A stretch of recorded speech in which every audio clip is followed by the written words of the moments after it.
You know, you could be completely excused for thinking that English spelling was actually invented by a trickster god. Oh, absolutely. And not just any trickster god, but Yeah. like one with a particularly cruel streak. Because when you actually sit down and look at the words we use every single day, it feels like a practical joke. Right. It really does. I mean, why doesn't Sue rhyme with, though? Why doesn't cough rhyme with bow? Yeah, the rules seem completely arbitrary. They do. And why are there just so many letters taking up space on the page, doing absolutely zero work? It is baffling when you lay it out like that, but I can reassure you, there is no trickster god involved here. I am sure.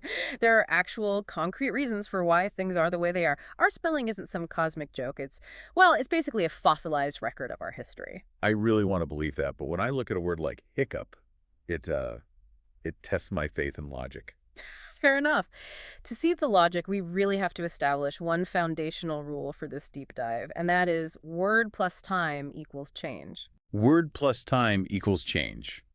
Okay. Exactly. That is the engine driving everything we are going to explore today. You see, our spelling basically locked into place centuries ago, but our mouths kept moving. Right. How we spoke kept evolving, and it left these silent letters behind, like footprints in the mud. But wait, why did the spelling lock into place while the pronunciation just kept moving? Well, the primary culprit was the printing press. When William Caxton brought the printing press to England in the late 1400s, English spelling was incredibly fluid. Oh, I bet. People spelled phonetically based on their own regional dialects. But the printing press demanded standardization. You needed one way to spell a word so it could be distributed widely. Right. I mean, you can't have 5 different spellings of the same word in one printed book. Exactly. But here is the catch. Caxton brought over Flemish typesetters to run these presses. Oh, wow. And many of them barely spoke English. That sounds like a disaster. It definitely caused issues. They were making best guesses, sometimes using Dutch spelling conventions for English words, which, by the way, is actually how the silent H got permanently inserted into the word ghost. Wait, really? Just a Dutch typesetter guessing? Pretty much. And on top of that, they were standardizing the language during a period of massive phonetic upheaval, right in the middle of what linguists call the Great Vowel Shift. Okay, so the timing was just terrible. Thorough timing. So they took a snapshot of a moving target, froze it in ink, and as the spoken language continued to change over the next few centuries, the written word stayed exactly the same. Okay, let's unpack this.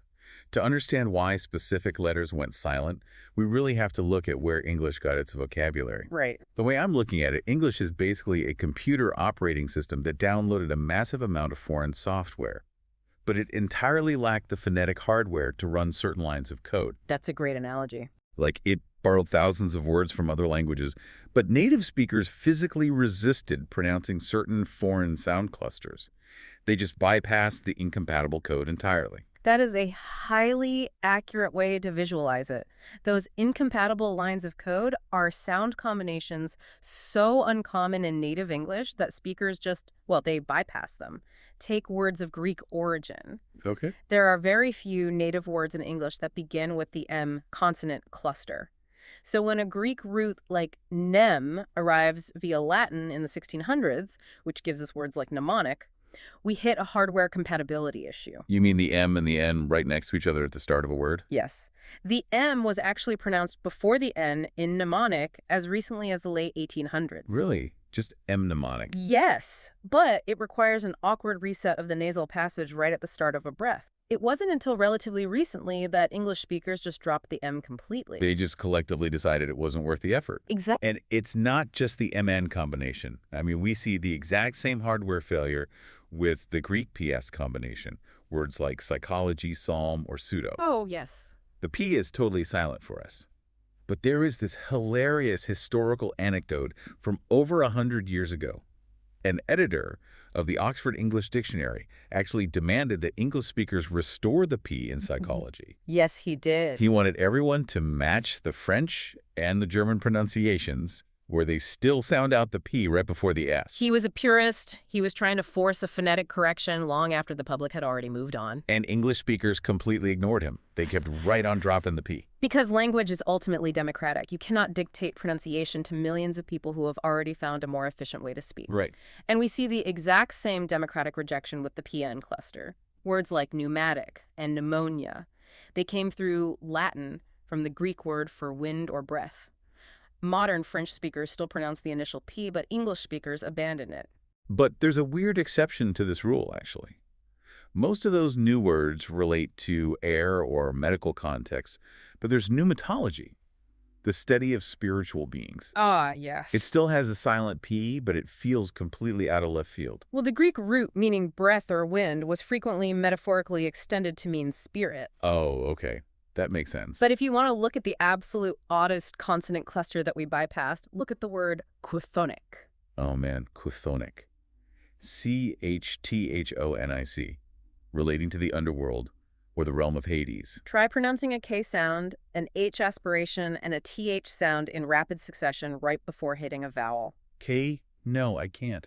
It is brutal on the English palate. It really is. Yeah. You know, if you hate that the first C gets all the attention on the page while the last C does all the actual work in the pronunciation, you can just use the alternate word ichthonian. That is true. I mean, it means the exact same thing, but it doesn't make that initial cluster any easier to look at. It really doesn't. But, it wasn't just the Greeks that caused linguistic incompatibility.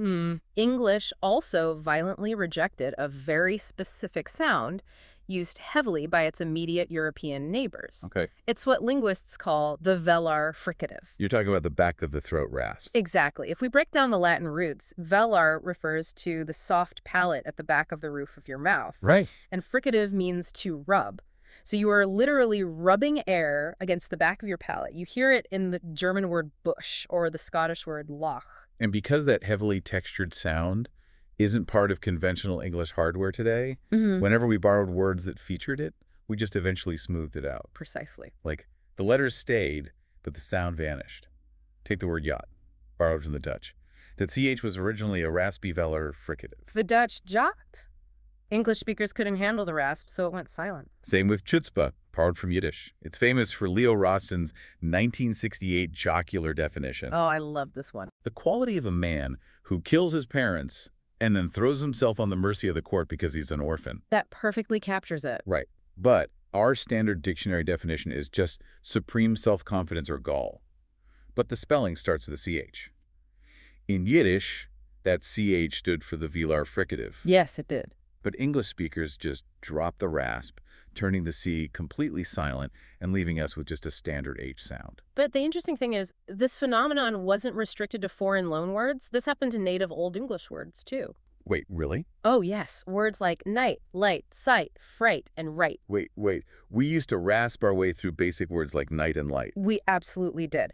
The Dutch and German ancestors of these words were spelled with a CH. So the medieval scribes, trying to write down Old English, they used GH to represent that exact same back-of-the-throat friction. Oh, wow. So night was pronounced with a heavy guttural rasp.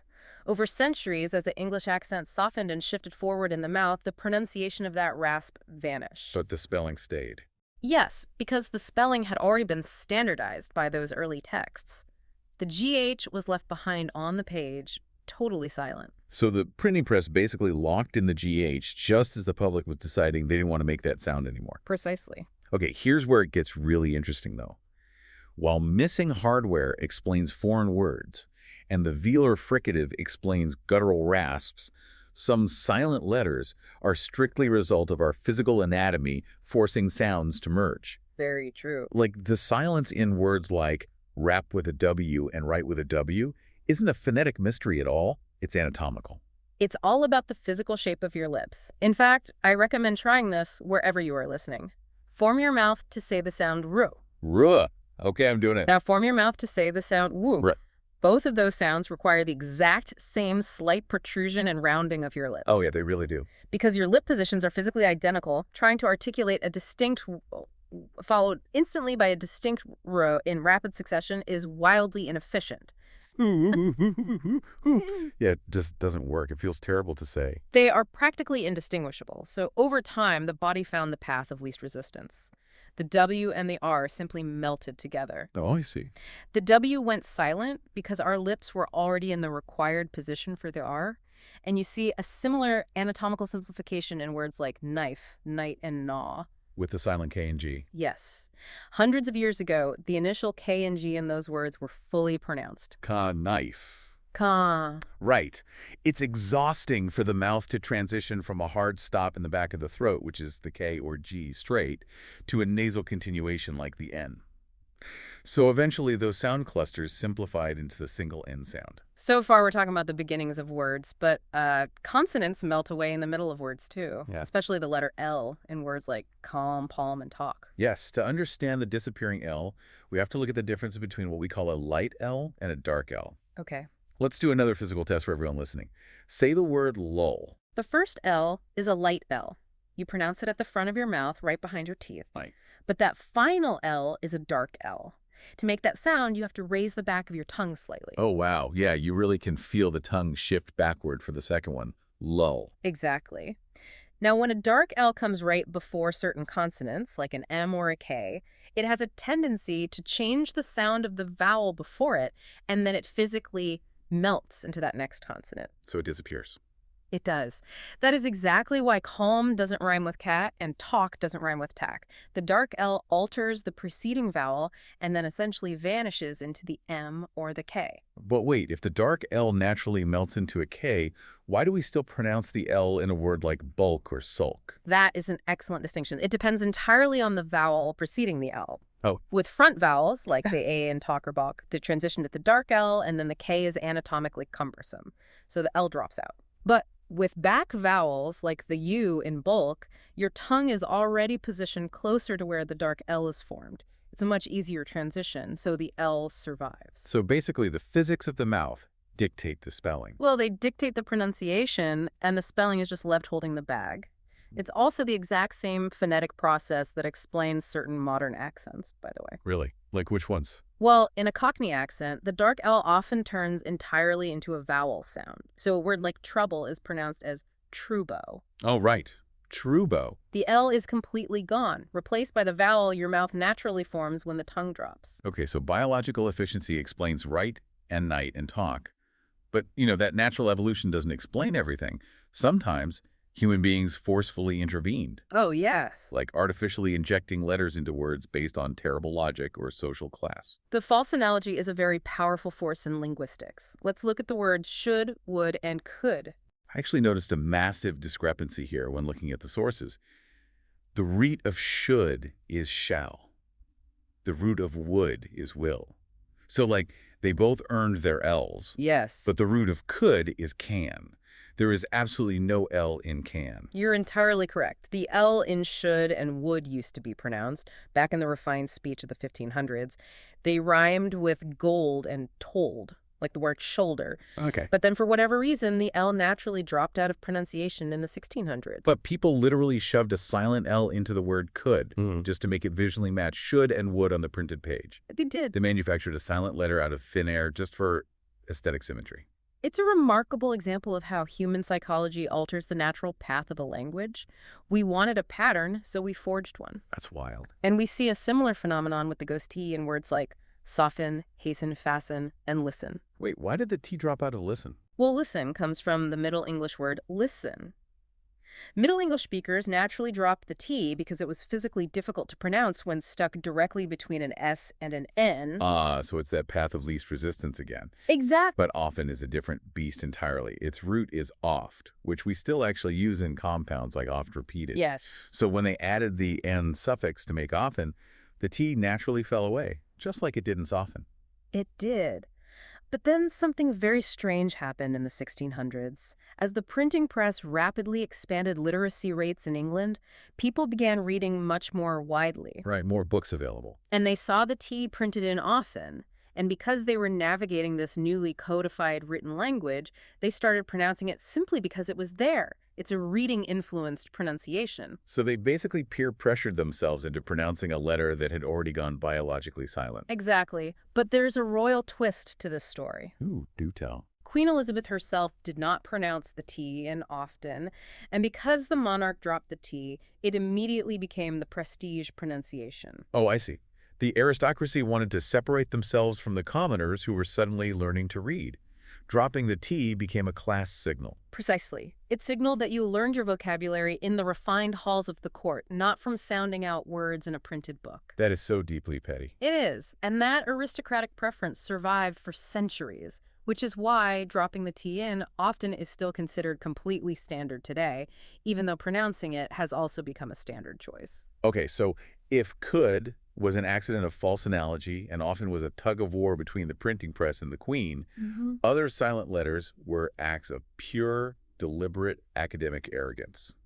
Let's talk about the Renaissance scholars. Ah, yes. The artificial evolution of the dictionary makers. Yeah.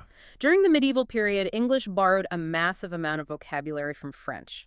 These words were spelled phonetically by the English based on how the French actually pronounced them. Makes sense? But later on, Renaissance scholars who were deeply obsessed with classical antiquity realized that these French words ultimately descended from Latin roots. Right. So what does this all mean? They couldn't stand the phonetic spellings. Exactly. They wanted the English language to reflect its glorious Roman heritage, so they explicitly stuck silent letters into perfectly good French words just to make them look more Latin on the page. They did exactly that. They shoved a P into receipt to reflect the Latin recepta. They shoved a B into debt and doubt to mirror debitum and dubiter. Unbelievable. They shoved a C into indict and an L into balm, and they had absolutely no intention of changing the pronunciation. We still say them the French way, but they permanently altered the spelling just to flex their classical education. But how did that actually stick? Like, why didn't the public just reject the B in debt the same way they rejected the P in psychology hundreds of years later? It all comes down to timing and gatekeeping. The Renaissance scholars were altering these words right as the first major English dictionaries were being compiled. All right. And standardized education was just taking root. The academics controlled the printing presses and the universities. If you spelled debt the phonetic French way, D-E-T-T-E, you were deemed uneducated by the elites. Ah, so they cornered the market. Yes. By the time the 19th century editor tried to force the P into psychology, literacy was already widespread and the public held the power to ignore him. But in the 16th century, the scholars held all the cards. It is a striking contradiction. I mean, the way we vocalize debt and receipt reflects their French heritage, but the way we are forced to write them down reflects a distant Latin past imposed upon us by academic gatekeepers. It's an excellent summary of the tension between spoken and written English. It just makes so much sense now. So for everyone listening, the next time you get completely frustrated by English spelling, don't blame a trickster god. What you are actually looking at is a living museum. Exactly. Every silent letter is a relic. We're staring at borrowed Greek code we couldn't process, discarded Dutch rasps frozen by Flemish typesetters, consonants that physically melted together due to the anatomy of our lips. False analogies. Right, false analogies, tutor class signaling, and the massive egos of Renaissance scholars. It truly is a living museum. And that actually leaves us with one final and perhaps slightly unsettling thought to ponder. If English spelling fossilized how people spoke and the mistakes they made hundreds of years ago, what is going to happen in our digital age? Oh, wow. I hadn't thought about that. Today, typos, autocorrects, and internet slang are being permanently documented online every single second in quantities Capson could never have even imagined. That's terrifying. So what accidental misspellings from our time might become fossilized as the official, baffling silent letters of the future?